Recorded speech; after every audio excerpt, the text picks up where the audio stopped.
Hello everybody and welcome back to the Rotoscopers YouTube, the #1 place for animation news, reviews, and interviews by fans for fans. So in today's video, I am going to give you my review of Frozen 2 with all the spoilers. So if you've seen the movie or maybe don't care about spoilers and are ready to discuss it, keep on watching.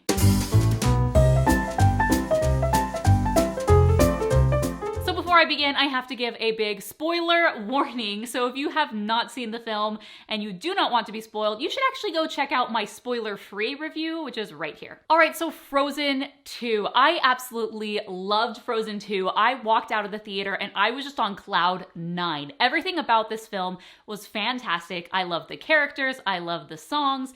I loved the plot for the most part. And the problems that I had with the plot are kind of the unanswered questions. And it was a little hard to follow at times, and so I'll get into that. But first, let's talk about the characters. So first, let's talk about Elsa, because this really is Elsa's story. The first Frozen movie, yes, it's a tale of two sisters, and we love ourselves some princess sisters, but for the most part, the sisters are separated in that movie, and we really focus on Onna and her journey and the struggles that she has dealing with this sister who shut her out. In this movie, Onna, for the most part, is fine. Her life is great, she's happy, but Elsa is the one who's really struggling with, is there more? And she hears this voice that is calling to her. So eventually she gives in and she follows it, and that's the big Into the Unknown song. And that leads her on this journey, this quest for, I guess, self-actualization, or to find the true Elsa. Like, is there more to my life? Because the first movie doesn't give any indication on, where did my powers come from? Why do I have these? You know, in the past 3 years, she's come to terms with them. She's still queen. Life is great. But there has to be more for Elsa. And I really do think that this is the Elsa movie because she goes on such a journey and a transformation. So first we have Into the Unknown, and that's the first version of this awakened powers where she actually awakens the spirits. And I love, love, love the visuals that we see in that scene. However, to me, it wasn't quite clear that she was awakening the spirits. Maybe it was to you, but I guess I was just so entranced with the music and the visuals. As you watch it again, and as I've seen different clips, like, it's very clear. There's the horse and the giants and all the spirits are there, but we haven't been introduced to them yet. So I think you just think she's just kind of like playing around with her ice powers, creating things, right? And so later I'm like, oh, okay, she awakened the spirits. So that was something that wasn't quite clear to me at the very beginning, and that may have just been a me problem. If you feel the same way and you were kind of confused, let me know in the comments below. So Into the Unknown is Elsa's first exploration of her powers at a higher level. She awakens the spirits, which is where all those crystals basically cover Arendelle, and by awakening and angering the spirits, things go crazy in Arendelle. There's big gusts of wind, there's water, there's earth, things are tumbling. So everyone has to go up into the caves on the highlands to escape it. So Elsa goes on this journey, and she does eventually go into this enchanted forest. We'll talk about the enchanted forest in a second, but I'm just gonna skip straight ahead to when she gets to Ahtohallan, because that to me is the biggest moment in this entire film. It is beautiful, it is stunning, the music, the animation is some of the most beautiful and stunning and mesmerizing that Disney Animation has done. They have really stepped up their game. I mean, you look at the big scene, Let It Go from Frozen, and compare it to this, and man, there is a huge improvement. Like, Let It Go is still fantastic and amazing, but wow, everything about Ahtohallan and this song was incredible. And I really, really love the different transformation that Elsa goes through. You know, in the first film, she has her hair all tied up in a bun. In the second film, she lets it go and she's like, I'm just gonna partially let it go into a braid.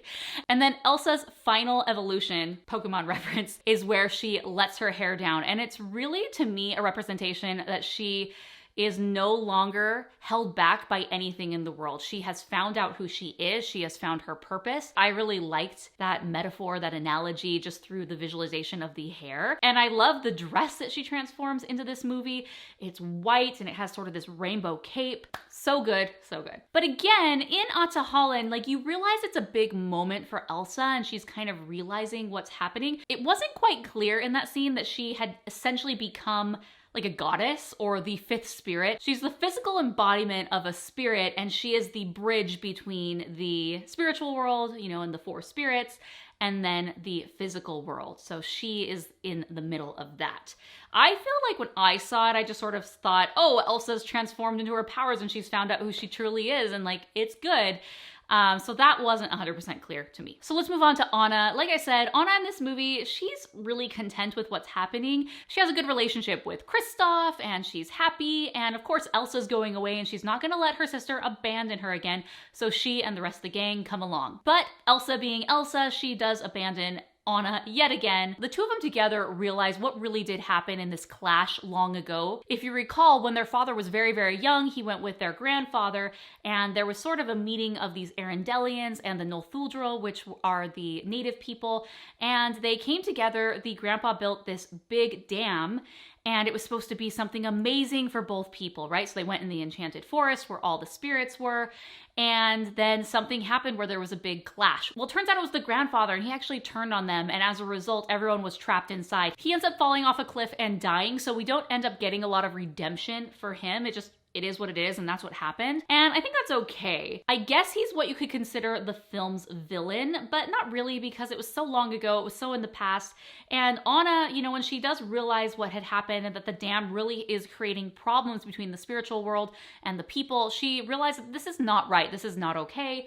And so she ends up, after she thinks that Elsa dies, which that is just a completely heartbreaking, heart-wrenching scene. I feel like that song, The Next Right Thing, is going to resonate with so many people. I felt the song itself is very Broadway. It doesn't have a very typical flow and stanza. It's choppy, and she's just really trying to get through it, and it does build and grow. But I like that moment because there are times where you don't know what you're gonna do next, and life sucks. And she realizes, you know what, I just need to put one foot in front of the other, and I know what I gotta do, and it's what's right. Even though there may be major consequences, in this case, completely destroying Arendelle in the process. So I really like that, but obviously Onna really is outshined by Elsa in this movie. And now let's go talk about Kristoff. I loved Kristoff in this movie. I feel like Kristoff was okay in the other one. And you like him, and he's cute, and he's really funny, and we really wish that he got a song that was a real song and not reindeers are better than people. But in this movie, he gets a song, and I think the song is what really makes you love him even more because, guys, it is the most epic 80s power ballad. Think Chicago, think You're the Inspiration, think Glory of Love. It's not only just the song itself, but it's also the visuals. Like there's like, you know, I love that there's one moment where he's looking at the camera and then there's like superimposed like another version of his face facing away. Like very, very classic 80s editing style. And the singing reindeer are just a hoot. So, so funny. And I am obsessed with that song. I think I've probably listened to it about 100 times at this point, and I am not even kidding. And it's really funny because if you just listen to the song on its own, it's so serious. But if you pair it with the visuals, it's a very, very funny number. So it kind of loses the gravity of how Kristoff feels. And so Kristoff in this movie, he's just trying to propose to Onna. And I said this in my other review, that he's just doing a poor job at it. And it really makes me question how these two, are going to do as a couple going forward. It still has me very concerned that they have been together 3 years at this point and they still have tons of miscommunication. She gets all defensive all the time. And like I said, I really thought that they were going to take this down the road of, hey, maybe you're not my true love, and we grow apart. That's what they kind of ended up doing with Onna and Elsa in totally a different way. It's that, hey, we grow up and we go on different paths, which is totally normal for siblings. Like, I think of me and my siblings, we're grown up, we don't live in the same place and we're not arm to arm all the time. And so I think that's totally fine because it allows them to grow into their own people. But with Onna and Kristoff, like, it's either you're all in, you're together, you will be linked at the hip, or you're not. And so throughout, he's trying to propose to her and does a horrible job at it. And I understand why they did it at the end, the proposal, where he doesn't need anything big or fancy. Like, he just needs to get down on one knee and do it. But it really felt out of place. You know, like Elsa, we thought she was dead. She just saved the town. She's come back and it's like, whoa, Elsa, what happened? Are you a goddess now? And the only reason I say Elsa goddess is because all over the internet, people are posting like leaked photos of goddess Elsa. And I'm like, I don't think she's a goddess, but let me know. You think she's a goddess now? It just felt like kind of a weird moment for him to propose. For me, I was just underwhelmed, which that's the point. It was a very simple proposal. You know, and then we have Olaf, and Olaf is so funny in this movie. I really used to be an Olaf hater and was very anti-Disney sidekicks, but I've been rewatching Frozen and he is hilarious and he is fun. And he really balances the film out with so much humor because Elsa is just like weighty and heavy. And this film is much more serious than the original. It's basically focusing on the themes of colonization and leaving your family and people dying. So yeah, there's a lot. And so he's focused on this idea of maturing, and he has really funny moments. And I really think one of the best parts is when they first get into the Enchanted Forest, they meet the Arendellians and the Northuldra, and they're like, what's happened? Tell us. And he basically does this reenactment of the events of the first Frozen movie. And it's so comedic and funny, and the reactions of the audience, or really the reactions of what we as an audience, you know, the big Hans reveal, they're like, no! And then he does it again later, so that was really fun. And he does have a song, but to me it was kind of total throwaway song. We didn't need it, but that's just me. Now let's talk about the new characters. We have the Northuldra and basically Lieutenant Mattias representing the Arendellians. And unfortunately, they also are kind of throwaway characters. The Northuldra have three main characters. There's Yolana, there's Ryder, and there's Honeymaren. But they are in so few scenes that it's kind of like, what the point, you know? They have names just because it's great to name your characters, but they do nothing to the plot and they are totally pointless. And then there's Mattias, and he has maybe a little bit of a growth where he has to come to terms with what the grandfather did, who he was sworn to serve, and doing the next right thing. So he does have to make a choice where he was sworn to uphold everything that the grandfather did and Arendelle, which means supporting the dam. And then Onna comes to him at the very end and says, no, we have to destroy it. And he, in that moment, he makes a decision. And so there is a little bit of growth, but it's kind of like, cool, great. And the way that they go about it is like him and the other Arendellian soldiers, they're banging on their shields to get the attention of the trolls, so they throw more of their rocks. However, they were already chasing Onna, so I'm not really sure that it was needed. It was more just like to draw even more attention to like, yes, we're on your side. It was a cool moment when they're banging on those shields, but not 100% needed. So the next thing I want to talk about in this movie are the four spirits, right? So there's the four elemental spirits of nature, which is water, wind, fire, and earth. And they are manifested in different ways. And this is what totally confused me when I was watching the film. There is the wind, Gale, which literally is the wind. Okay, so that makes sense. And then there's the Knock, the water horse, which, okay, that makes sense. You're a horse made of water, so you're representing water. And then there's the salamander that's able to run around and create havoc with fire. And then Elsa's really able to tame him and he's fine. And then the last one are the giants. And so what I really didn't understand was that the giants were the fourth spirit, where all of these other ones were individual things. We have one thing of wind, we have one water horse, we have one salamander, and the giants, we have just a whole bunch of them. Like, I feel to make consistency with the movie, they should have had one giant, because one giant could have still destroyed the dam on his own. It really wasn't clear until later that they were the fourth spirit. So I would have liked a little bit more harmony with the four spirits, and maybe this goes back to the underlying mythology. I know there's this short called Myth: A Frozen Tale, which talks about the mythology and sort of the different creatures, but that has not really been released to the public. Maybe these are grounded in truth or real myths and stories, but for me, it didn't really make sense. Am I the only one who felt this way? Let me know in the comments. Okay, so the last little bit that I'm going to talk about are the parents. So we have Queen Iduna and King Agnarr. King Agnarr, for the most part, I mean, he's just there at the beginning to set the stage for the clash between these two groups and say, hey, you know, and then I was the only survivor, so I was king. He doesn't do much beyond that. We're really focusing more on the mother, which I think is really exciting. And the big reveal is that she's Northuldra, which is huge. And so I kind of was confused as to why she had to sing this song kind of cryptically. The song All Is Found is her giving Elsa, hey, this is actually what where you can go to find all the answers. And it wasn't clear if all Northuldra know about this or it was just something that she knew about, because when Elsa goes to Ahtohallan, she hears the mother's voice. And so you're like, wait, is the mother like a goddess? Is the mother a spirit? Is she alive? Was she something more than that?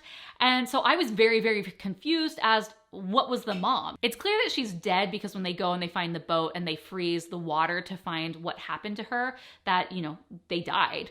But then they go back and then you're hearing her voice and I'm like, what? Yeah, so with the mom, I think there's just way too many unanswered questions that get brought up because of the mom. Because she was Northuldra and he was Arendelian. Is that necessarily why Elsa was the bridge between these things, like the spirit world and the physical world? If that's the case, then why not Onna? And I know that Onna, like in this, is representing the physical world and Elsa is the spiritual world, right? Like the sisters very much juxtapose each other in that way. But why one and not the other? And if the mother knew about all of this stuff and they were going to Ahtohallan, why didn't they take Elsa with them? Wouldn't it make more sense for Elsa to be there to discover what's happening and like the true reason? I think at the end of the day, Queen Iduna was just a normal Northuldra, and these are stories that all Northuldra know. So overall, I really liked this movie. I thought the songs were really good, but not quite as iconic as the first one. Now, I have been listening to them quite a lot, and they have grown on me, but Kristen Anderson-Lopez and Robert Lopez did a fantastic job, and there are some real standouts. To me, those are Into the Unknown, Show Yourself, and Lost in the Woods. So regarding the themes in this movie, I think, like I've talked about, there's the theme of growing apart, that you go on your separate paths. There's also a theme of sort of colonization, right? Where the Arendelians are going into kind of native people's land and they try to colonize, and that doesn't go over too well. There's also Olaf's theme, which is growing up, right? And maturity. And I think that goes back to the theme of as you grow up, you grow apart sometimes,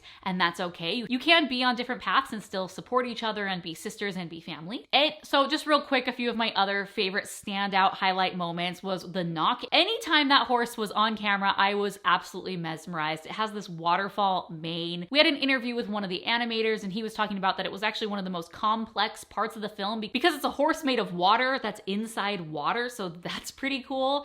And just the visual of Elsa riding this mythical horse is just so cool to me. So I can't wait to do my ranking of the top Disney horses because this guy is definitely at the top for me. So at the end of the movie, Elsa lives in the woods. I don't love it, but I understand why. She is kind of the bridge between the spiritual world and whatnot. She's the fifth spirit, so she needs to live in a place where she can be by the spirits. So she basically gets rid of the crown and Onna is now queen.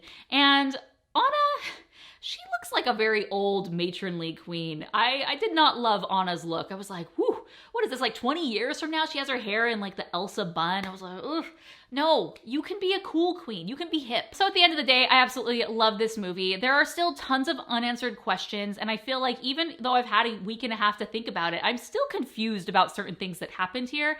And maybe it's because I'm not supposed to look into it that hard, but it bothered me. And I do have a lot of unanswered questions, so if you want to check out that video, check it out right here. All in all, I give Frozen 2 4.5 stars. I think it is at par with the original, though I do like the original more. All right, guys, that is my spoiler review of Frozen 2. Let me know in the comments your spoiler review and how many stars out of 5 you rate this movie. Be sure to like this video if you love Frozen and subscribe for more animation news, reviews, and interviews. We have a lot more Frozen coverage coming up, so subscribe and hit the notification bell so you are alerted when that happens. And of course, if you want more, you can check out these 2 videos right now. Thank you so much for watching, and until next time, I'm Morgan, and this is the Rotoscopers YouTube.